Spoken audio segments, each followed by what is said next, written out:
Clear quartz আপনার পক্ষে খুব ভালো। ক্লিয়ার কোয়ার্টসকে তো ইউনিভার্সাল ক্রিস্টাল বলা হয়। এটা আপনাকে আপনার থার্ড আই, আপনার ওপেন চক্র, ক্রাউন চক্র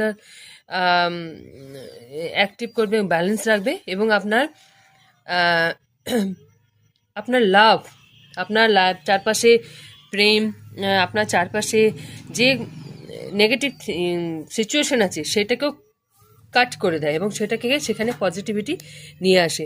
এবং ক্রিস্টাল অবশ্যই আপনি হিল করে বা চার্জ করে পড়বেন, এবং ক্রিস্টালকে আপনি কমান্ড দেবেন যে আপনি কি চাইছেন ক্রিস্টাল থেকে, তবেই আপনি কিন্তু ক্রিস্টাল কাজ করে। এবং আমিও ক্রিস্টাল রেখে থাকি।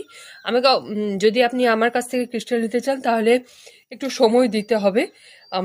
আমি অ্যাক্টিভেট করে সেটাকে ক্লিন এবং অ্যাক্টিভেট করে আমি দিয়ে থাকি, তো তার জন্য সময় লাগে।